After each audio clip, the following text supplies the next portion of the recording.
हो गई, आपका नाम आ गया इधर स्क्रीन में, अटेंडेंस हो गई। और ये ऐप पे सीधा हमारी ऐप है, उस पर पेरेंट्स के पास चला जाएगा अटेंडेंस। SMS तो SMS भी कर सकते हैं, ऐप जिस ऐप की हमारे पास। As well as this marksheet this is tailless, आप इसको काट सकते हैं। ट्राई करिए। So this is tailless. As well as इसमें हमने सिक्योरिटी डाली हुई है, तो कोई उसकी एंटी कॉपी भी बनाएगा ना, कॉपी में टॉप से पकड़ सकते हैं ये असली है ये नकली है। So we have ERP, iCard, trophies, medals, everything under one roof. अब अभी कोई सॉफ्टवेयर यूज़ कर रहे हैं, अटेंडेंस, ERP, किसका यूज़ कर रहे हैं?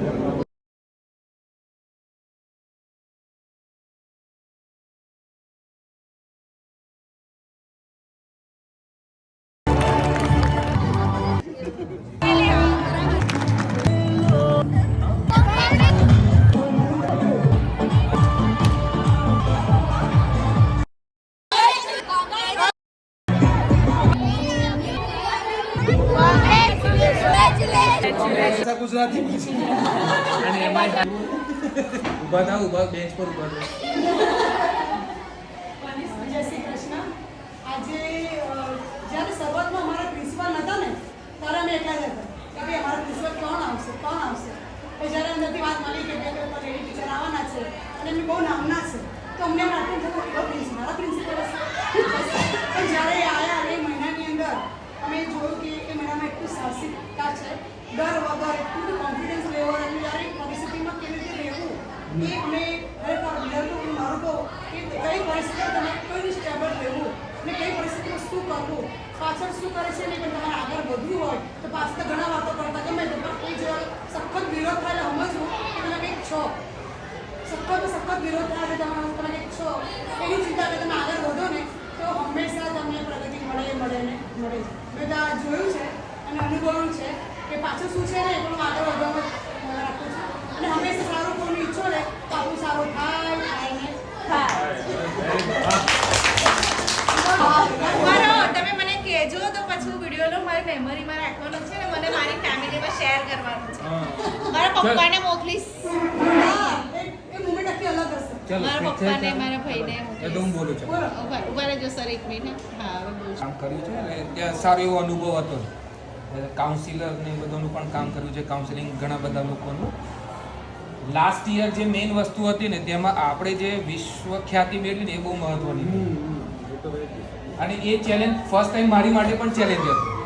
એક તો પહેલી વખત હું 11 કોમર્સમાં, અત્યાર સુધી 12 કોમર્સમાં એઝ અ ક્લાસ ટીચર, પછી 1 વર્ષ બ્રેક અને લાસ્ટ યર જે અમને ચેલેન્જ મળી સ્કૂલ એન્ટરપ્રાઇઝ ચેલેન્જમાં, મારો આઈડિયા નહોતો અને ક્યારે રહ્યો પણ નહોતો, એક આઈડિયા નહોતો ને એ બધું કે શું છે કેવું નહીં।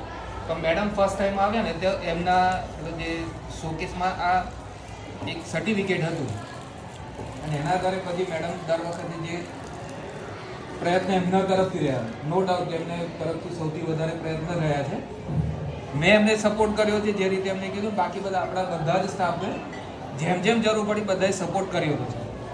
તો એ સપોર્ટના લીધે આપણે સ્કૂલ એન્ટરપ્રાઇઝ ચેલેન્જમાં ગયા વર્ષે આપણે ફાઇનલિસ્ટ અને આપણે ફર્સ્ટ રેન્ક હતો। પણ પછી કહે ને કે કિસ્મતને જ્યાં જરૂર હોય ને ત્યાં આગળ આપણે 2 ફાઇનલિસ્ટ હતા। એક આફ્રિકાની સ્કૂલ હતી, આપણી સ્કૂલ કરતાં કદાચ એમને બહુ જ વધારે જરૂર હતી, એટલે આપણે બંને સ્કૂલ ફાઇનલમાં પહેલા નંબરે, એટલે છેલ્લા સુધી ચિઠ્ઠી ઉછાળવાની હતી તો એ સ્કૂલને પ્રાઇઝ મળી અને એ સમયમાં દુઃખ ના થયું। સૌથી મોટું પોઈન્ટ આપણો એ હતો, મેડમને પણ ના જોઈને મેડમે મને પણ કીધું ને કે સર આવું થયું છે તો મને પણ દુઃખ ના થયું। ઘણીવાર શું થાય કે પહેલા નંબરે અને ચિઠ્ઠીના લીધે આપણે સેકન્ડ પોઝિશન પર થઈ જાય, પણ ત્યાંની જે પરિસ્થિતિ જો ને કે આફ્રિકાના જે છોકરાઓ જે સ્કૂલને આવ્યું ને એ ત્યારે લાગ્યું કે આપણે નહીં મળ્યું ને એ જ સારું થયું અને આ વર્ષે ફરીથી પાછું એ જ ચેલેન્જ લીધી, પણ આ વખતની ચેલેન્જ બહુ સ્પીડી રહી। સ્પીડી એટલે ગયા વખતે આપણને ઘણા સમય મળ્યા હતા, દર વખતે જે ટાસ્ક આવે 3 એક્ટિવિટીઝ આવે તો એક્ટિવિટીઝમાં બધી ડિટેલ ભરવાની બધું, તો સમય પર મેડમ ચર્ચા પણ કરે, એટલે એક સમય પર મેડમ ઘણા બધા કામ કરેલા છે। પ્રિન્સિપલ તરીકેના પણ છે, કાઉન્સિલિંગ તો એમને સતત આપણે બધા જ નું કર્યું પણ છે અને આપણે સ્ટુડન્ટનું પણ કર્યું છે અત્યાર સુધીમાં. આજનો સવારનો પણ કિસ્સો આપણે જોઈ લીધો, 2-3 વિદ્યાર્થીઓની જે સ્થિતિ હતી. અને ઇવન અત્યારે પણ એ પત્યું તરત અમારું જે પણ શૈલેન્દ્ર સર પછી આઈ થિંક યસ સર આપણા જે નેક્સ્ટ જે સ્ટેપ પૂરું કરવાનું જે છેલ્લું જે મહત્ત્વનું છે એના માટે શૈલેન્દ્ર સરે પણ આપણે સજેશન આપ્યું કે પોતે જઈને આવ્યા, પછી યસ સર જઈને આવ્યા, કદાચ યસ સરે બધી લિસ્ટ લઈ આવ્યા. પ્રશ્ન હતો કે આજે પૂરું કરવાનું, કે પોસિબલ ના થયું તો આજે પૂરું કરવાનું છે એ આજે પૂરું કરશે. એમાં પણ મેડમનો સહયોગ સૌથી વધારે રહ્યો છે. એટલે આ ચેલેન્જ એક પ્રકારની ચેલેન્જ જ રહી છે અને એમાં પણ મેડમે બહુ સારું કર્યું છે. એટલે પેલું કેમ કે આપણે બીજાનું સારું કરીએ તો આપણું સારું થાય. અને એવું નથી કે આ સ્ટાર એજ્યુકેશન એવોર્ડ એમને પહેલી વાર મળ્યો છે, ગયા વર્ષે પણ મળ્યો હતો. પ્રોબ્લેમ એ થયો કે આપણે એને પ્રોપર વેમાં શું છે દરેક જગ્યા પર નહીં પહોંચાડી શકીએ. એટલે આપણી ખામી ક્યાંક રહી ગઈ. એટલે આપણા સેક્શનમાં તો આપણે કરેલું હતું મારા ખ્યાલથી, આપણે ખાલી જસ્ટ પણ આપણી એક થોડી કમી હતી. એટલે થોડી કમી જે હતી લાસ્ટ યરે આપણે મહેસૂસ થઈ હતી. એટલે આ વખતે આપણે નક્કી કર્યું કે આ રીતે આપણે એને મોર્નિંગને સેશનમાં બુકે અને મોં મીઠું કરવા તો મીઠાઈ તો ના થઈ શકી કે લાવી કે ગઈકાલનો જે પ્રોગ્રામ એટલો લેન્ધી હતો એટલે બાળક કેટલા વિદ્યાર્થીઓ આવશે નહીં આવે લાવવું થોડું એ થઈ શકે. ચોકલેટ એવી વસ્તુ છે કે બગડે નહીં તો આપણે પછી પણ આપી શકીએ તો જેટલા આવશે બધાને. એટલે છોકરાઓનું મોં મીઠું પણ કરે, છોકરાઓ પણ ઉત્સાહિત તો હતા જ કે મેડમની પાસેથી ન માગી શક્યા એટલે શિક્ષકોને એટલે તમારે ખવડાવવી પડશે, પાર્ટી કરાવવી પડશે. એટલે આપણે બધું જ એક સાથે પ્રયત્ન કર્યો છે. કંઈક ઊંચું નીચું રહી ગયું હોય એ માટે આપણે સોરી અને કોંગ્રેચ્યુલેશન. નેક્સ્ટ યર પણ તમે વધુ ને વધુ અચીવમેન્ટ કરતા રહો અને અમે પણ કંઈક શીખતા રહીએ.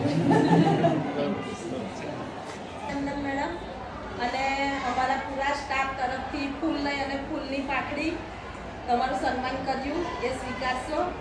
અને બીજું તો એ કે કાલે જે તમને તો સન્માન મળ્યું પણ મને પણ એક સન્માન મળી ગયું કે 9માના વિદ્યાર્થીઓએ મને કીધું મારી પાસે પાર્ટી માંગી અને મારે કેમ પાર્ટી આપવાની, પ્રિન્સિપલ મેડમ પાસે માંગવાની. તો કે ના તમે એમના લેફ્ટ હેન્ડ છો ને એટલે તમારે જ આપવાની. એટલે આટલું મોટું માન આપવું એ પણ મારા માટે બહુ મોટી વાત છે. અને હંમેશા પ્રગતિ કરતા રહો એવી આશા. અને આ વખત સ્કૂલ એન્ટરપ્રાઇઝમાં તમારો જ નંબર આવે મેડમ, આપણી સ્કૂલનો જ નંબર આવે એવી શુભકામના. Thank you. આપણી સ્કૂલના પ્રિન્સિપલ 3 વર્ષથી એમની સાથે કાર્ય કરીએ છીએ. તો એ કાર્યની અંદર ઘણી બધું ઇનોવેટિવ મેડમ પાસેથી આપણને શીખવા મળ્યું છે.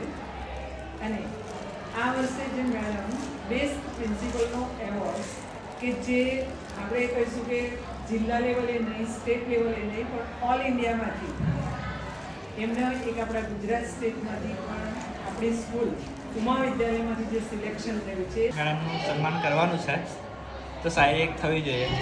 વધારે તો કે બધાએ કહી દીધું છે પણ મેડમનો જે ઉત્સાહ છે એ ઉત્સાહ અને સાહસિકતા જે છે એમાંથી ઘણું બધું અમે તો શીખીએ છીએ, અમે બધા જ. બરાબર. તો બસ 2 શબ્દો મેडम માટે कि जीत के लिए इरादों में जान चाहिए, जीत के लिए इरादों में जान चाहिए, जब मन अशांत हो तो सुकून चाहिए, तुम्हें जीत जरूर मिलेगी, बस थोड़ा हौसला और जुनून चाहिए, और सफलता की सबसे खास बात यह है कि मेहनत करने वालों पे फिदा हो जाती है.